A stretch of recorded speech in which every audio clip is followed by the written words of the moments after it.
মধ্যে আমাদের অতীত বরাদ্দ আনুষ্ঠানিকভাবে শেষ হলো। আমাদের চুয়াডাঙ্গা দুটি আসনে মোট 6 জন প্রার্থী এখনো পর্যন্ত রয়েছেন। তাদের মধ্যে আমাদের প্রতীক বরাদ্দ হয়েছে। চুয়াডাঙ্গা 1 আসনে 3 জন প্রার্থী, দানের শীষের একজন প্রার্থী, দাঁড়িপাল্লার একজন প্রার্থী এবং হাত পাকার একজন প্রার্থী। তাদের মধ্যে আনুষ্ঠানিকভাবে প্রতীক বরাদ্দ হয়েছে এবং চুয়াডাঙ্গা 2 আসনে একইভাবে দানের শীষ, দাঁড়িপাল্লা এবং হাত পাকা এই প্রার্থীর অনুকূলে তাদের নমুনা প্রতীক বরাদ্দ হয়েছে। নির্বাচন কমিশনের যে শিডিউল ঘোষণা করা আছে সেই অনুযায়ী আগামী 22 জানুয়ারি থেকে প্রত্যেকটি প্রার্থী আনুষ্ঠানিকভাবে তাদের নির্বাচনী প্রচারণা চালাতে পারবেন। তবে সেটা অবশ্যই আচরণ বিধিমালা যেটা করা হয়েছে সেই আচরণ বিধিমালা প্রতিপালন সাপেক্ষে। তো আমি সকল প্রার্থীদেরকে অনুরোধ করছি যাতে ওনারা এই নির্বাচনী আচরণ বিধিমালা প্রতিপালন পূর্বক তারা তাদের প্রচারণা চালিয়ে যান।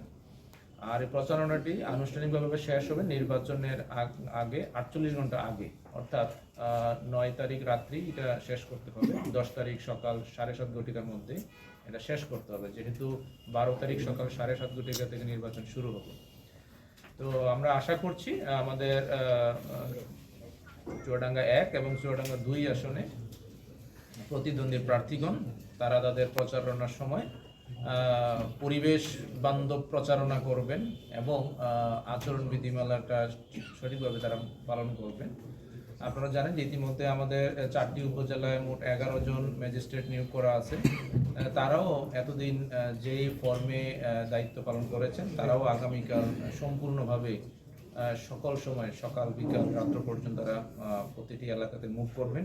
তারা দেখতে চাবেন যে সকল প্রতিদ্বন্দ্বী প্রার্থীগণ আচরণ বিধিমালা প্রতিপালন পূর্বক তারা তাদের প্রচারণা চালাচ্ছেন কিনা। আরেকটি বিষয় হচ্ছে যে নির্বাচন প্রতিদ্বন্দ্বী প্রার্থীগণ যদি আনুষ্ঠানিকভাবে কোনো সভা সমাবেশ করতে চান তবে সেটা কিন্তু অবশ্যই রিটার্নিং অফিসারকে আগেভাগে জানাতে হবে যে আমরা অমুক দিন অতটা অমুক জায়গায় সমাবেশ করতে চাই। তাহলে আমাদের সুষ্ঠু ব্যবস্থাপনা, নিরাপত্তার ব্যবস্থাপনা করা সহজ হবে। তা আমি সকল প্রতিদ্বন্দ্বী প্রার্থীকে অনুরোধ করছি তারা যখনই কোনো সভা সমাবেশে যাবেন তাদের সভা সমাবেশ করারও নির্বাচনী আচরণ বিধিমালাতে কিছু গাইডলাইন দেওয়া আছে, তারা সেটা প্রতিপালন পূর্বক রিটার্নিং অফিসারের কাছে সেটা অবহিত করবেন যে এটা করতে চায়। যদি কখনো কোনো প্লেসে একই সময়ে দুই পার্টি চেয়ে বসে কোনো ক্ল্যাশ হয় তো সেই ক্ষেত্রে আমরা তাদের সাথে বসে যদি সেটা সমাধান করা যায় সেইভাবে, আদারওয়াইজ আমরা কিন্তু সেটা নিষেধ করে দেবো সেখানে, যাতে কোনো ক্ল্যাশ না হয়। আমরা চাই শান্তিপূর্ণভাবে একটা সুষ্ঠু পরিবেশে একটা অবাধ, সুষ্ঠু, নিরপেক্ষ এবং উৎসবমুখ নির্বাচন যাতে আমরা এই চুয়াডাঙ্গাবাসীকে উপহার দিতে পারি সেই লক্ষ্যে আমরা কাজ করে যাচ্ছি। আশা করি সকল প্রতিদ্বন্দ্বী প্রার্থী এবং মাঠে যে সকল রাজনৈতিক দল আছেন তারাও আমাদেরকে সেই কাজে সহযোগিতা করবেন। তো আপনাদের উপস্থিত সবাইকে ধন্যবাদ এবং কৃতজ্ঞতা জানাচ্ছি আজকে আপনারা আসার জন্য। নির্বাচনটা হচ্ছে 12 তারিখ সকাল 7:30 ঘটিকা থেকে শুরু। তাহলে এই সকাল 7:30 ঘটিকার 48 ঘন্টার আগে শেষ করে দিতে হবে। তাহলে হিসাবটা আমরা একটু মিলিয়ে নেই।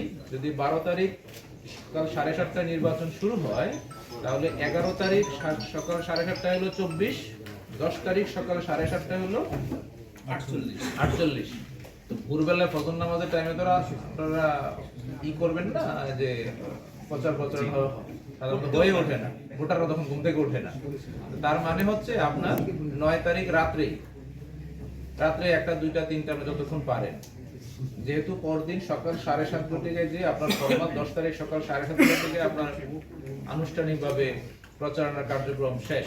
আপনি তখন আর ওইভাবে প্রচারণা না বলে দিক নির্দেশনা দিয়ে না দেন, তা আমাদের কাছে পরস্পরের অভাব অভিযোগ বেশি আসতে বলে আমরা খুব পেরেশানিতে পড়ে যাব। কারণ পেরেশানিতে পড়ে গেলে আমাদের কাজের কিন্তু ভুলভ্রান্তি হয়ে যাবে, এটা স্বাভাবিক। প্রত্যেকে যদি খালি পরস্পরের বিরুদ্ধে অভিযোগ দিতে থাকে, আমাদের মেশিন সাহেবরা যখন মাঠে যাবে তখন তারাও যে ক্লান্ত হয়ে যাবে, তারা কত পোস্টার ছিড়বে, কত আর মানুষকে দিবে।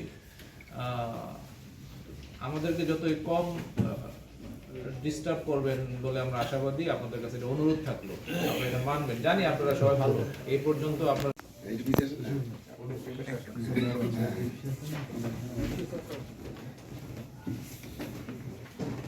ওকে সব উইথড্র করা হবে, বা উইথড্র করা হয়নি।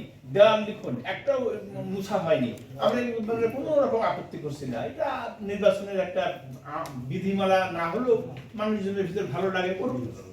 পর্যায়ে পর্যবেক্ষণটা আরেকটু বাড়ানো দরকার। আমাদের আছে এখন রাজনৈতিক দল মাঠে থেকে যে তথ্যগুলো উঠে আসছে সেটা হচ্ছে রাজনৈতিক দলেরা তাদের নির্বাচনী ভোটের জন্য তারা যেভাবে রুল ভাই আপনি আপনি ওনাকে না বলে বা ওনার সাথে আপনি কথা বলেন না কেন যে ভাই এখানে কিন্তু একটু সমস্যা হচ্ছে, আপনি লোকের একটু শুনে যাতে তো মানে ব্যাপক শুরু হয়েছে, এই বিষয়গুলো দেখার জন্য অনুরোধ করলাম।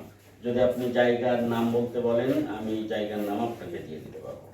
আমি চাই না এগুলো। আমি কেন হ্যাঁ দিবেন কেন না দিবেন এই বিষয়গুলো প্রচার প্রচারণা করে মানুষকে বোঝানো হচ্ছে। আপনারা জানেন যে গত দাঁড়িপাল্লা পোস্টার আমাদের কাছে অনুরোধ থাকলো আপনারা সকল প্রার্থীরা আপনাদের অনুসারীরা আপনাদের শুভাকাঙ্ক্ষীরা যখন ভোটের জন্য সব জায়গায় আমরা আমাদের পক্ষ থেকে গণভোটের ব্যাপারে প্রচারণা চালানো হচ্ছে যাতে পিউপলরা বুঝে যে নির্বাচনের দিনে একই। ধন্যবাদ।